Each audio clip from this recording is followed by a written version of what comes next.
ভয়ঙ্কর বিষাক্ত Russell viper সাপ আতঙ্কে কুষ্টিয়ার পদ্মা ও গড়াই নদী পাড়ের মানুষ। জেলের জালে কিংবা লোকালয়ে প্রায়ই অস্তিত্ব মিলছে রাসেল ভাইপার সাপের। সম্প্রতি বিষাক্ত এই সাপের ছোবলে মারাও গেছেন কয়েকজন। বিশেষজ্ঞরা বলছেন, ভারত থেকে পানির তোড়ে ভেসে আসছে বিলুপ্তপ্রায় এই সাপ। তবে এতে আতঙ্কিত না হয়ে সতর্ক হবার পরামর্শ তাদের। ভয়ঙ্কর বিষাক্ত রাসেল ভাইপার সাপ, যার আরেক নাম চন্দ্রবোরা, আক্রমণের ক্ষিপ্রগতি ও বিষের তীব্রতার কারণে কিলিং মেশিন হিসেবেও বদনাম রয়েছে সাপটির। বাংলাদেশের ২০১২ সালের বন্যপ্রাণী সংরক্ষণ ও নিরাপত্তা আইনে এই প্রজাতিটি সংরক্ষিত।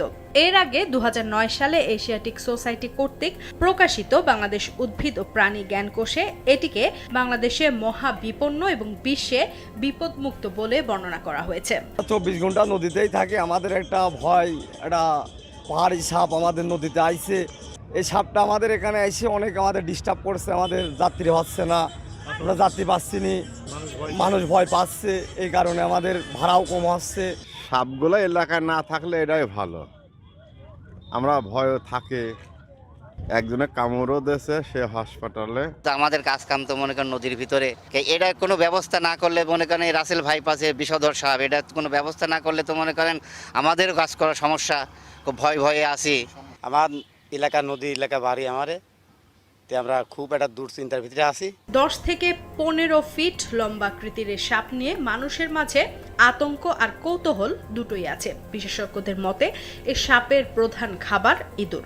ধান ক্ষেত থেকে সাপের গর্তে ঢুকে কৌশলে ইঁদুরের পুরো পরিবার সাবার করে দেয় তীব্র বিষাক্ত এই সাপ, যে কারণে এটি কৃষকের উপকারীও। তাই আতঙ্কিত না হয়ে সাবধান হওয়ার পরামর্শ দেন তারা। এই সাপ দেখে মানুষ অনেক আতঙ্কিত হচ্ছে, কারণ সাপটি বিষধর, কিন্তু সাপটি নিরীহ।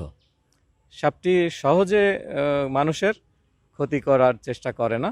তো আমাদেরকে উচিত হবে সাপটি কে একেবারে মেরে না ফেলে তাকে সংরক্ষিত এলাকায় যারা উদ্ধারকর্মী আমাদের মতন আছেন, বন বিভাগ আছেন, তাদের মাধ্যম দিয়ে আমরা যখনই এটার আপনারা খবর দেবেন, আমরা সেটাকে রেস্কিউ করে এমন জায়গায় এদেরকে দিয়ে দিব যেন সেখানে লোকালয় বা মানুষের বসতি নেই। চিকিৎসকরা বলছেন, বিষধর এই সাপের কামড়ে মানুষের মৃত্যু হতে পারে, তবে হাসপাতালগুলোতে প্রতিষেধক আছে।